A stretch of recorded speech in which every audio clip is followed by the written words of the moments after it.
This presentation is part of the TI-Nfocus AP Calculus video series. In this video, I'll discuss some technology solutions and problem extensions for the 2019 AP Calculus exam, free response question AB5. My name is Steve Kokoska. I'm a professor at Bloomsburg University in Pennsylvania, and I'm a former AP Calculus chief reader. Here's an outline of the information presented in this video. I'll start by reviewing the free response question, and then the scoring guidelines used at the AP Calculus reading.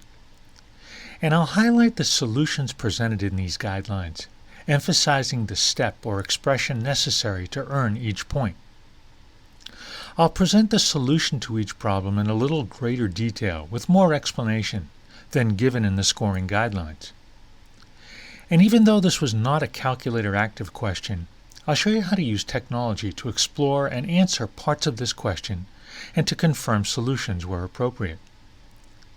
And because the free response questions are usually very comprehensive, I'll suggest some problem extensions, additional AP Calculus type questions, some associated with the information given in the problem, and some of these may be calculator active.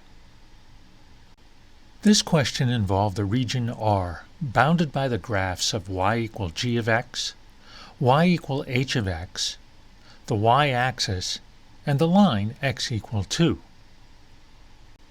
In Part A, we need to find the area of the region R. This is the area of the shaded region in the figure. In Part B, the region R is assumed to be the base of a solid, and at each x, the cross-section perpendicular to the x-axis has area given by capital A of x, and we need to find the volume of this solid. And in Part C, we need to write an integral expression that gives the volume of the solid generated when the region R is rotated about the horizontal line y equals 6. Part A was worth 4 points. The first point was for writing the correct integrand in the context of an integral. The bounds on the integral were part of the fourth point. The second point was for the antiderivative of the term involving the cosine function, and this term was part of the expression for g of x. The third point was for the antiderivative of all the remaining terms. There was one term in g of x, and all of the terms in h of x. And the fourth point was for the final answer. And remember that a final numerical answer does not need to be simplified. Part B was worth 2 points. The first point was for the integral, which here includes the bounds. And this integral can be written using the function a, because a was defined in the problem. And the second point was for the answer. And Part C was worth 3 points. The first point was for using the correct limits or bounds on the integral, x equals 0 and x equals 2, and for the correct constant pi. The second point was for the general correct form of the integrand, sort of a conceptual point. We need to see the difference of two squares and a correct or consistent axis of rotation. And the third point was for putting all of this together, was for the correct integrand. So the second point allowed some students to earn partial credit. These students understood the need to use the washer method, but just couldn't quite put everything together. And there was no real distinction between the second and the third point on the scoring guidelines. Let's take a closer look at the solutions, and where appropriate, the use of technology to answer these questions. In Part A, we need to find the area of the region R. So we need to find a definite integral from 0 to 2 of the high curve minus the low curve. In my notation, y sub high minus y sub low.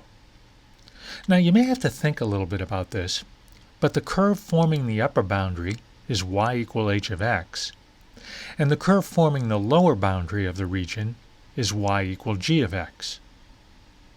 So here's the definite integral using the expressions for h and g.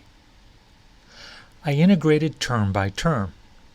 Now, you might need two u substitutions here, one with u equal to x minus 1, and another one with u equal to pi over 2 times x, but both are pretty routine. I evaluated the antiderivative at x equals 2 and x equals 0 and subtracted, simplified, and I got 44 divided by 3. Here's how we can use technology to solve this problem, confirm our answer, and visualize the result. Using a TI-Nspire, I defined the functions g and h.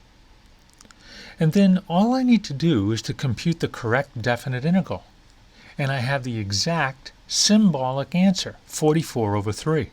And that's pretty cool. Here are the graphs of the two functions g and h. And on this graph page, I found the area of the region R.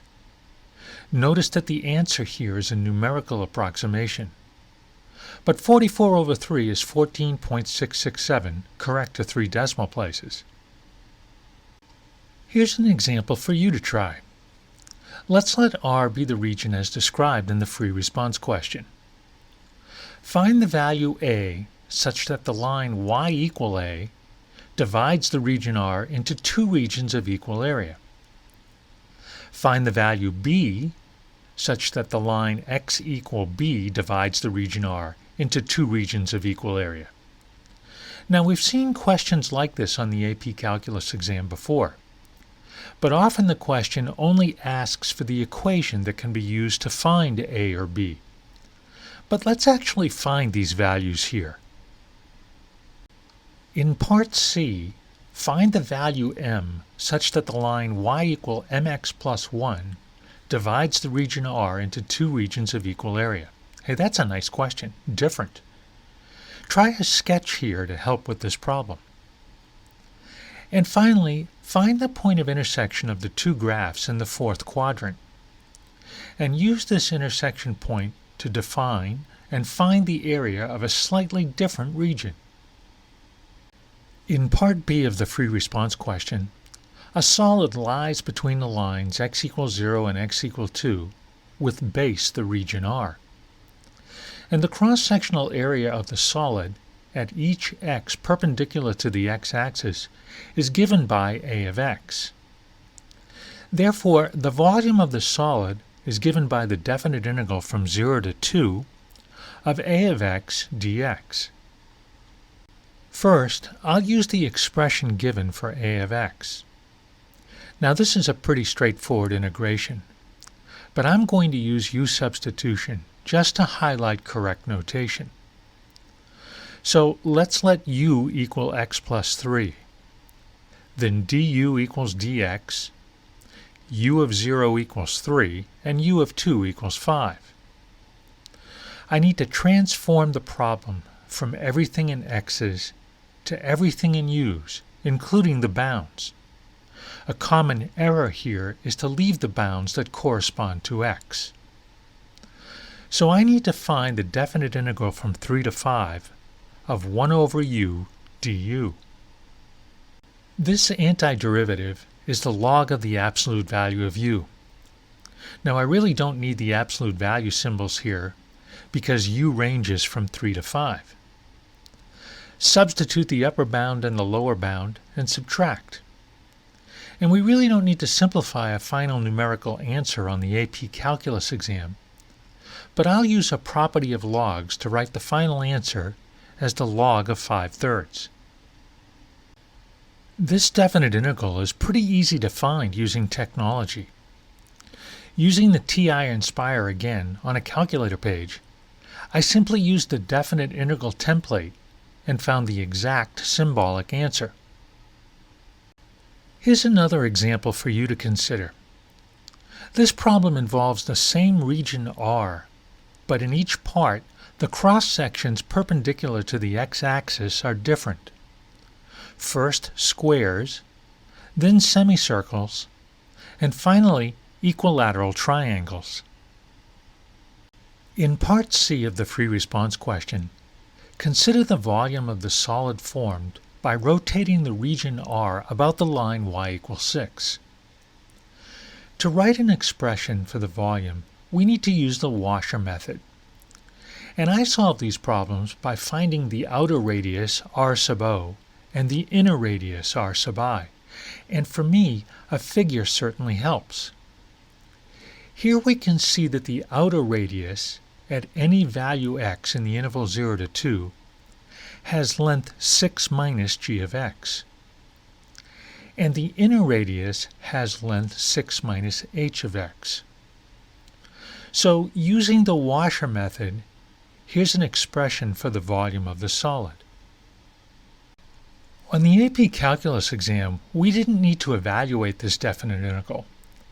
But here's the answer using technology. I wonder if you can find this without technology by hand. Hey, that's a good problem. Let's try a little more with this region R. Let S sub 1 be the solid generated when R is rotated about the horizontal line y equal minus 6. Find the volume of S1.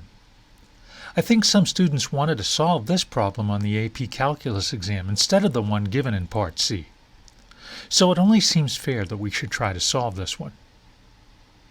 And let's let S sub 2 be the solid generated when R is rotated about the line y equal k for k greater than 6. Now let's suppose that the volume of S2 is given by this expression. Find the value of k. Now this is a little different from some of the AP Calculus exam questions that I've seen, but certainly you should be able to at least set up an equation that could be used to find k. And maybe technology will help a little bit to find the exact value of k. And here's one more example that involves the volume of certain solids of revolution. There are 3 regions defined in this figure. The blue curve is the graph of y equal the square root of x, and the green curve is a graph of y equal x squared divided by 8. Find the volume generated by rotating the given region about the specified line. I hope this video gives you a better idea of how to solve this free response question. Some good ideas for additional practice AP Calculus exam type questions, how to use technology to solve some parts of this problem, and to explore, confirm, and visualize results.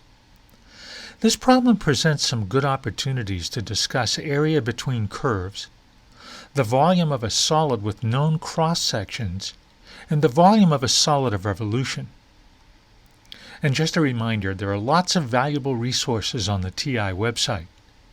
There is material there involving technology and calculus, classroom activities, and lots of calculator tips and tricks for test success.